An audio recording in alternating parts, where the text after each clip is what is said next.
So ladies and gentlemen, we are privileged today to be at the home and going to be in the kitchen of the first Indian chef who actually won a Michelin star. We really are privileged today at the India Story Continues. Hi Jamal. Hi chef, how are you? Good, come on in. Wow, you've got company there. Two big dogs. Chef. Luca and Cluso. Nice to That's meet fantastic. you, Jamal. Lovely to meet you, chef. We've never really met before. But chef, first thing I'm going to ask you, you don't like to be called Chef Saran or Chef Suvir. You like to be called Suvir. Does it make you feel younger?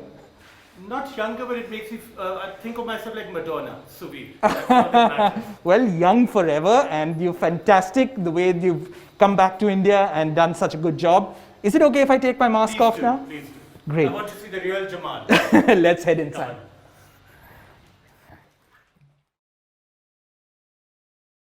Suvir, thank you so much again. Join me in the kitchen. Before we head to the kitchen, what we're doing today is focusing on simplicity of Indian food. It's the wrong guy. And chefs, especially the ones who win Michelin stars, tend to forget that Indian food is simple and wholesome and enjoyable when it's just plain. Is that true? What Indian food isn't is plain. What our food is simply beautiful, simply delicious, and simply layered with sophistry. And that's what I want to show you. It's far from plain. It's rich with nuance, rich with flavor, rich with culinary history, Right. tradition, lore and legend. Right. But it's simple only that it's very honest and sincere. Right. And that's what we should talk So what are we going to be making today? about. Birbal ki khichdi, rich in history Yes. and simple khichdi. Right. Khichdi. And does it come from the risotto or does the risotto come from the khichdi? Tell us. I think that we may have to get daggers to see whether the Italians win or Indians. I think they're both very rich in rice. Was a rice like pasta. Every culture has had it. Right. And if you had rice, you made something like a khichdi risotto or a khichdi. Right. So who knows which came first? So the khichdi is not a sick man's meal. Not my khichdi. Because I don't like that sick man's khichdi. I love Birbal's khichdi. Well, I'm looking forward. Birbal's khichdi or Suvir's khichdi, let's get to your kitchen. Ladies and gentlemen, welcome to Chef Suvir Saran's kitchen. That's going to be as sexy as Nigella Lawson. Over to Nigella Lawson. Jamal Nigella won't be cooking moong dal the way I do. She's too beautiful to be just holding them. I'll show you simplicity with Nigella's brilliance and Indian sophistry. What I'm doing first for this khichdi is to take the moong ki dal, the moong beans, and roasting them dry in a kadhai or a wok. So we'll just put them into the kadhai. I'll turn the gas on and we'll bhuno it. We'll roast it till the scent, the smell of the moong dal comes out into the kitchen. And that one step can elevate your simple marizo ki khichdi into having this scent that's intoxicating, almost seductive, and also quintessentially Indian, that haath ki safai, the sleight of hand that Indians are known for. That's what happens. I do want to cook this all the way correctly. The color of the dal will change and I want you to be able to show that to our viewers. So while the lentils brown, this is a good time to check your mise en place. Make sure all your spices are ready and around the stove. So when you start cooking in the next pot, you have everything organized. That's the key to good cooking, that you have to be organized, you clean as you go, and you think smartly in the kitchen. There are no accidents when you're present and mindful when you're cooking. I can smell the amazing nutty scent of moong beans, moong dal. So another minute or two. It's a good 5-minute process to brown the dal. It's just your time to unwind, have cathartic conversations that are reflective about all your issues of the day or the week. Make that happen. Take that time to be you and enjoy the process of cooking. So the smell I'm getting with the dal in the pan is the smell of papad. When you roast papad on the open flame, that's the khushbu, the smell, the scent that you want to have emanating from the pan. And my mouth is watering thinking about this khichdi that we are going to make. So guys, it's getting ready. Just when the onions have begun to brown, I'm turning this off. And now I'm just going to mix. And now I'll take the bigger pot, and in this I'm going to add a little oil or ghee, some cardamom pods, some long cloves, maybe 4 or 5, a little bit of panch phoran. So panch phoran is Indian 5-spice mix. I'm adding that and a little bit of hing. And this hing is from Afghanistan and it's potent. I have a friend who thinks that it could abort fetuses if had in too much quantity, because that's what they did with hing in the old days. I'm adding the dal.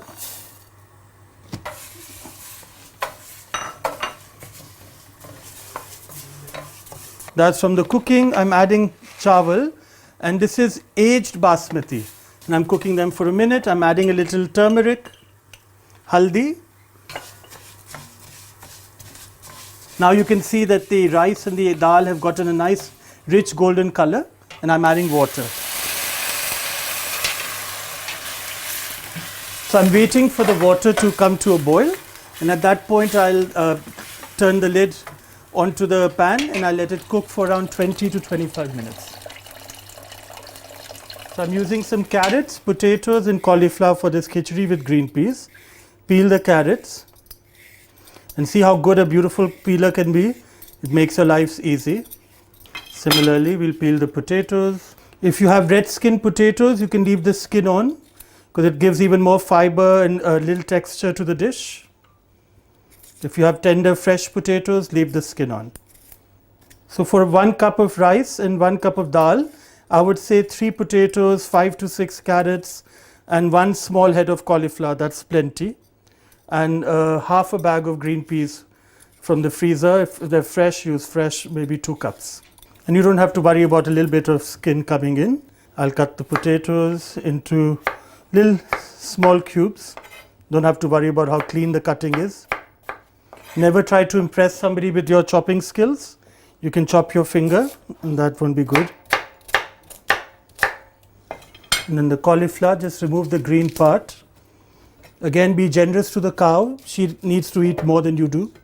And you can leave a little bit of the dantal, the stem, because that's more fiber for you, and done. So I'll just put all the veggies on the plate. It's bas.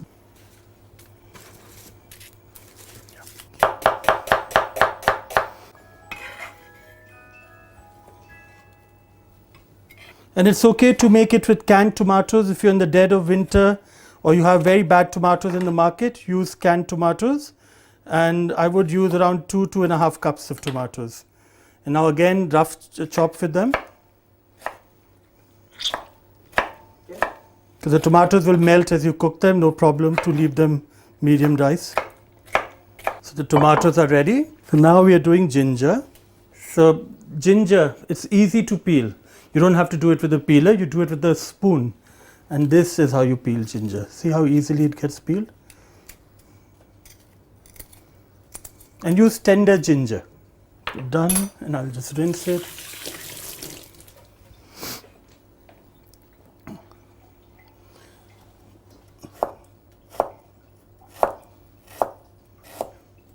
So you take the ginger, now you'll cut it into match strips. And these match strips now we can cut further fine.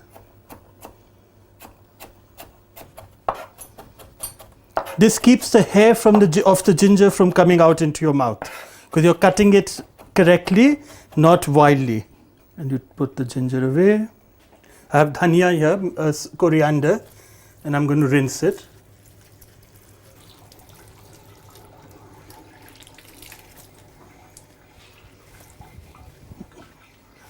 And I'm going to add 2 or 3 green chilies. So just take out the tops of the green chilies, and what I do is I take it and put it in the middle of the cilantro, coriander, and I make a ball in my hand. Then I put it on the board and I start chopping. And you mix this with the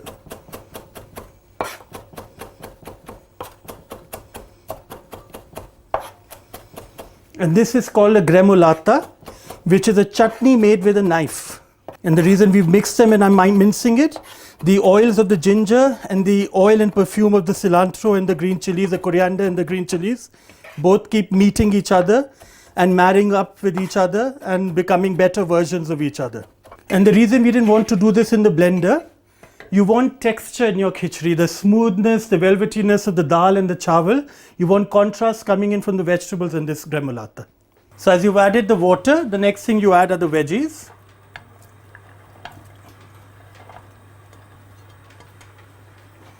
And I'm going to add some green peas.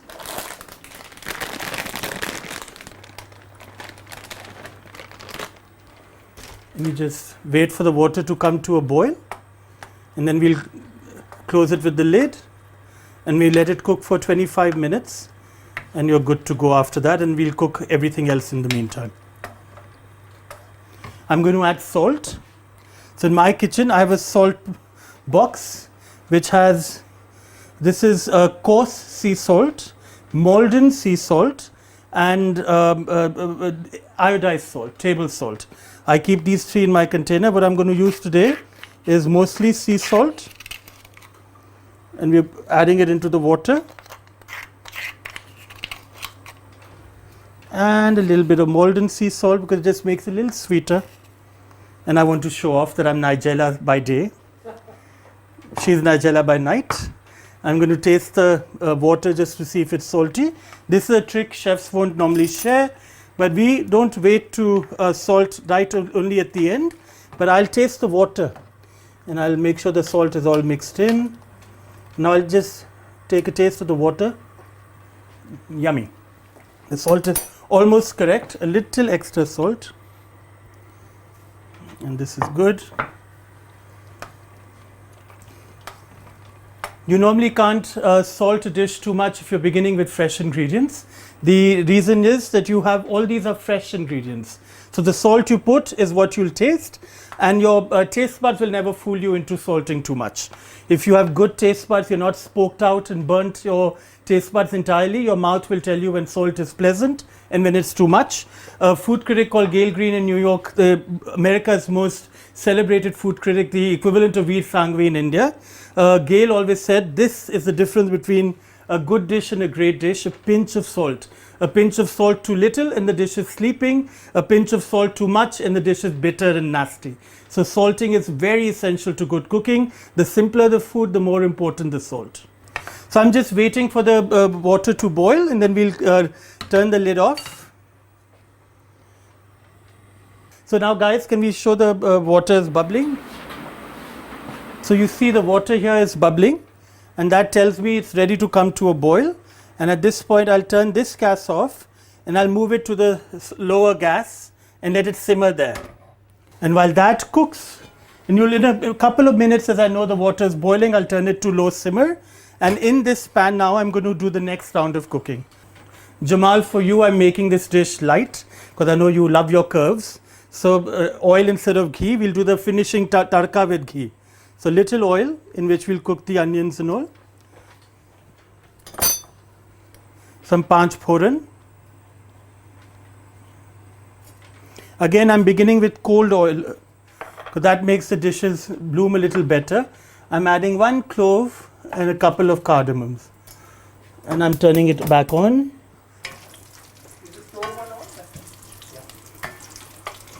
I can smell the methi. I'm adding the pyaz. It's very smart to add just a little bit of salt because that makes the onion sweat and cook faster. And you deglaze the pan.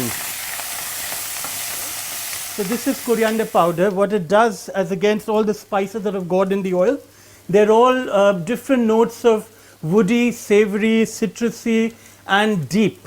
Coriander when crushed, when dhania ka beej is crushed, it has very lemony, citrusy notes in it that bring food up. So the hing, the zira take food, the cumin and the asafoetida take food down into the soil, into the musky, into the depths of the forest where things can be a little unsavory while being savory. Dhania powder brings it all up. It gives that very wonderful aroma of citrus when in powder form and when added into food. Just because everybody is telling us how wonderful turmeric is, and we already knew it in our Indian kitchens, I'm adding turmeric while Jamal cheats and plays on his phone. So the onions are now sticking further. I'm adding the tomatoes. Now I'm adding a little water because the tomatoes weren't very ripe.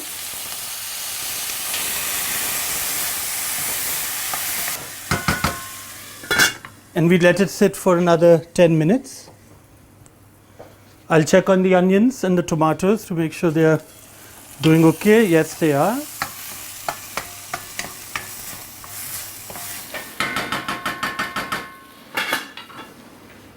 So when it's been 20 minutes or so, you open the rice and you're going to get a steam bath. So get ready for that. Look at that. Magic happens in the kitchen. I'm adding the first tadka, Jamal. The onion and tomatoes go into the khichdi.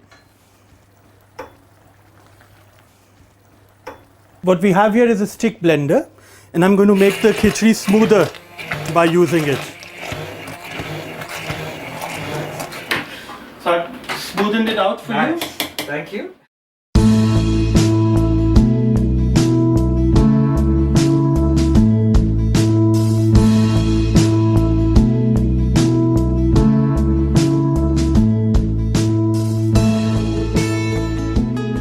Squeezing some lime juice. Delicious, yummy food, whether it's one bowl or two. I'm frying the onions for the topping.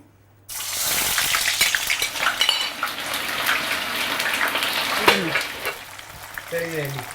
Because it's healthy, nutritive, indulgent, it's sensual. Do you need help with that? I'm really bad at it, but if you want me to. So now I'm taking the khichdi. So while you're serving the khichdi, I'm going to take you to a topic that's obviously painful. You went through a tough medical situation very recently. Tell us about that. So let me first see this. So this is garam masala. I'm adding a little bit of garam masala into this. And I'm just tossing the onions. Thank you so much. Shall we? So Suvir, Devi set the stage for Indian food to get accepted the world over. House of Celeste, on the other hand, seems to be a very Western sounding name. Are you bringing Western food into Indian hearts now? You know, Punjabi, I'm bringing me back to India.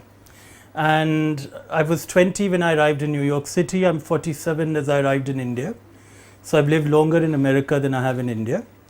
My heart, soul, my sensibilities are very Indian. But my last 27 years of thinking, being, and living have all been in the West. So with the House of Celeste, I'm not changing what India is. I'm not bringing you food that is an Indian. I'm coming to India as an outsider, looking into it from the outsider's viewpoint, and bringing Indian food, Indian flavors, Indian hospitality, with the attitude, with the look and feel and the sensibilities that 21st century global citizens expect and want. So it's respect given to India, but Indian food served with the 21st century attitude and way of being. Correct. Nothing foreign about it. Tell us why you're moving back to India. I didn't think I would live past March of 2018. I almost lost my life, but I survived. And the reason I survived was I arrived in India. For my mom, my partner Charlie and my mother decided I would be better off in India for that chapter of darkness that I was in. And I defied the odds and survived. India, Indian people, Indian hospitality, Indian nurturing, India made me live. So here I am. I owe it to India to give it my sweat and my life today. So I'm here till India kicks me back and sends me somewhere else. Well, we love having you back. Some people I know who are going to say, we hate peas. I don't. What do you have to say to them? Well, they don't need to eat it. You can't always cook for everybody. You know, your food has to be curated with the chef's mindset. And we normally take into account how everybody at your table eats. But if you have somebody coming who doesn't eat peas, you would hope that they'll tell you before they arrive, and then you can leave them out. There's with khichdi, as in most cooking, there's no hard and fast rule that you can't break. You have to evolve. Yeah, I see a sign at the back of you in your kitchen that says, I love to cook without a book. Tell us about that. So books fail people. I must tell you that when I arrived in America, hungry to live and learn and study, what I didn't find in America was good food. New York in 1993 was a very different New York from today, and the food people ate was terrible. And I just didn't find it tasty, so I started cooking instead. Yes. And while going to school, while working full time, and it wasn't easy being me, because I had to get good grades, charm people, study hard, work hard, and live. And to live, I had to entertain. So I started cooking every day. And the books I would pick up, no matter how famous the chef was that had written them, the food never matched the photographs that those cookbooks showed. So I had to learn how to cook, and I would get on the phone with my mother. Yes. And pay around $500-600 a month in 1993 to take cooking lessons on the phone. Wow. And what I learned was that in Indian cooking, it's all thoda ye dal do, thoda wo dal do, ye mood hai, ye wo hai. Yes. It was intangible, not written, right, and not explained very well in our books. Right. So I realized that most Indians cook without books. Yes. I had to write a book that was cooking for dummies. Mm-hmm. And so I set about writing Indian home cooking, my first cookbook. Mm-hmm. That became the largest selling Indian cookbook published in America. Mm-hmm. And what it did was it gave all those fugitive details that our mothers, grandmothers, and Khansamas and Maharajas and Pandits right, don't share with one another. Right. They want to die with those secrets. Right. So my book shares them because I learned them the hard way. Right. I don't want anybody to ever be kept hidden from the truth of Indian cooking, which is simplicity, but you have to know it. So why is the khichdi a sick man's food? It's the lentils and rice cooked together are a wonderful way to get all the nutrition you need without too much textured fiber going into the body. Right. When it's smoothened out, you accept it more willingly in your GI tract. Right. And so we Indians have always splurged on it. It's our chicken soup, mm-hmm, if you will. Yeah. And it's just, I think it's when we've had overindulgence, when you've been binging and just enjoying too much partying and fun, it's a good thing to come back to after and take a little break from eating and debauchery. So I think that's the Indian mindset around khichdi. I make this in the US and serve it in a bowl with the trimmings we'll be giving. People go crazy. For them, it's nothing to do with bimari. Right. It's an indulgence unlike any other they've ever tasted. It's like pav bhaji, but with the personality pav bhaji that's just unexpected. So since we're reaching the end, and I hope it's the end, after a very elaborate Michelin-starred khichdi, right? I'm sure the committee would agree in a minute. Plating has never really been important in Indian food. How important do you think it is? Very, and it's very important in Indian cooking as well. Our Rajas, Maharajas they ate like superstars. So, we've forgotten, in an Indian home, people, ladies, gents, whoever cooks, they go through a lot of effort to make food both delicious and beautiful. Right. So I think it's the key to all cooking, not just Indian, because you eat with your eyes before you eat with your mouths. Right. So if food isn't elegant, yes, it's not good to please. Right. And in nowhere more than in India, yes, where the concept of chapan bhog, yes, which was the 56 different senses that have to be fed. The sense of sight is one of the most important, because yes, if you're not indulged at the beginning, you'll leave the table and your mind will wander. Right. So elegance of food was always very important to Indian cooking. We've somewhere, it's not just India, all over the world people have become less focused on it in home cooking, because you're feeding an army every day. Right. But I think most of the Indians I know, whether it's my mother or even the most modest Indian homes I've gone into, yes, they take great pride in making it look pretty. Right. I've seen that across India. Is it that it gets less pronounced because we don't serve portions on plates and we serve it in a bigger dish, each dish in a big dish on the table? You've hit the nail on the head. Our food was served family style. Mm-hmm. In Greece, in India, we sit around in Italy, you sit around the table sharing. Right. In French cooking, it's all little portions. Right. You can, it's what we call tweezer cuisine. Right. You've taken a lot of fuss and in the end there's no flavor. Right. You go home hungry. Right. So I'd rather eat at an Indian table. What is your take on small portions which are presented with so much of drama that you need to go back home and eat a bag of chips? So pardon my French, as they say in America, for using an expletive, pejorative word, but Gail Green always said, it's brain effing with no orgasm. So that is so much torture and then you don't get pleasure. So I'll say it in a cleaner way also for you.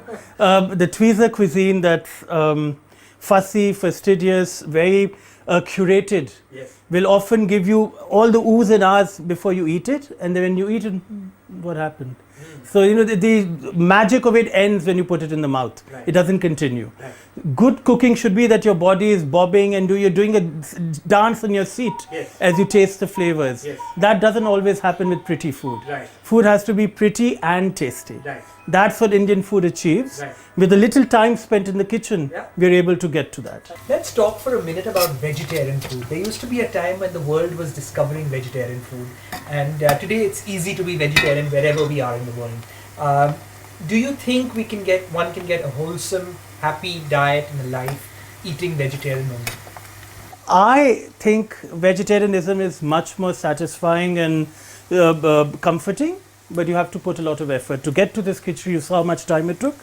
But now that you eat it, it will be soul-stirring. Right. But it's easier to cook with meat. Yes. It's more difficult to cook delicious food with vegetables. Right. You have to put some effort. It's not just saying, "Maine chok di sabzi," or "made a suki sabzi with dal." Right. It's delicious, but it won't have the yum factor that a piece of steak will have, or a juicy kebab, or a shrimp curry. There's some amazingness to it, creaminess, richness. That comes only once you've indulged vegetables for a good half an hour, 40 minutes. Meat gets there in a second. If someone in the West has become vegetarian and they want to have the tastiest vegetarian dish ever, I'm going to tell you not to name the khichdi. What would you ask them to have? I think a great bowl of dal chawal with suki sabzi is magic. And which sabzi would you pick? Even just zira aloo. Zira aloo and a good yellow dal with perfectly khila hua chawal is food for the gods. And I've seen the non-veggies in America melt before my eyes as they eat it, but made the way we do in India, not the dal makhni and all, because that's another fatty, rich dish. Yes. But a good yellow dal with just simple boiled chawal, with a stir fry of, even green beans and alus, or zira aloo, or karele ki kachri, the crispy karelas. People weep at the table that they couldn't imagine vegetarian food can be so fresh, simple, delicious, and yummy all at once. Zira aloo or McDonald's fries? McDonald's fries for me. All my talk about me. I'm a French fry person. What can I say? There used to be a time when people used to say Indian food is masalas and overbearingly smelly. How have people taken to that? Indian food isn't smelly. It's who is cooking our Indian food. When Indian food is cooked in an Indian home every day, there are no smells. It's that restaurant food that is made with onions that have been fried to death, tomatoes that have been cooked to death, cashew gravy and this gravy. Those sauces are made for months of storage. That food, when you go eat at an Indian restaurant, your skin is oozing that yucky odor 3 days after. And that's not Indian food. That's restaurant style Indian cooking. That's very new to India. Our home cooking, whether it's the north or the south, east or west, is light, seasonal, fresh, regionally nuanced food that is more beautifully scented than any other cuisine in the world. Because we cook that day for that hour. For lunch, we cook in the morning. For dinner, we cook in the evening. There's no keeping food in Indian kitchens. There's no order to it. When you moved to the US in the mid-90s, there was no Indian food as fine food. Can you recall your time then and tell us how it's changed now? So 1993 in America for Indian food was a sad state of affairs. I don't believe it's changed much. We are still serving dal makhni, butter chicken, paneer makhni, and perhaps a vindaloo and a kurma. But what that does is it makes Indian food into a monolithic creature that people call cheap and cheery in the West. And we are always the next best cuisine waiting to happen. Indian cuisine shines in our homes. Every region has recipes that are gems and jewels that are guarded with great pride by home cooks. And if you don't have an invite into a home in that region, none of the thela walas, the chaat walas, or the street vendors will ever have the sophistry that home cooks are showing in their homes in that region. So Indian food, unlike French and Italian, has kept itself, relegated itself to shining in home kitchens. That hasn't happened yet. With my own restaurant with Indian accent, with roux, with other restaurants opening across the world, we are now bringing some of these regional gems into our restaurant tables. And as this happens for the next 10, 15, 20, 30 years, Indian food will come of age as a cuisine where it becomes equally as good as what it's been in our Indian homes. So the translation hasn't happened yet, neither in America nor in India. Do you believe the British when they say that the butter chicken masala or the tikka masala is their national dish? Well, the first thing is the British don't know about food. So when they call something good, you have to doubt what they're saying is good to begin with. But of course, they say they love it. They go from greasy fish and chips to buttery, creamy, gelatinous, goopy, gloppy dal makhni. It's two extremes of food that's good for you in very small indulgence. If that's what we want our Indian cuisine to be proud of, it's a sorry story for Indian food, because that's not the food we want the world to know us from. Of course, the British love curry, but that curry is yucky. Welcome back, ladies and gentlemen. We're sitting here with Chef Suvir Saran and someone extremely special who's not really been on the camera before. May I introduce you to Suvir's better half, Charlie. Charlie, welcome. We've had an afternoon in your kitchen, worked up a storm there. And I have eaten a bowl full of very, very soulful birbal khichdi. Yes, and first time I met you, Suvir, and I've eaten something you cooked yourself, chopped the vegetables for. Really, I couldn't really have asked for more. Pleasure. I need to ask both of you, who really is the better half? Oh, clearly him. We both. He is the better half. And mine, he is. Well, love is speaking in all its shining glory right now. So welcome both of you. Thank you for indulging me in this conversation, and welcome to India and welcome to Delhi. Suvir, you have you introduced Indian food and put it on the American food map long before Indian food was considered this enigmatic comfort food that a lot of the international community thinks of it now. Tell us a little bit about that. It was difficult to help translate Indian food for the non-Indian palate, because we've made it difficult ourselves. We've kept it to be, the restaurant version of our food is very plain, boring, greasy, rich, heavy. It's not what people think of refined food.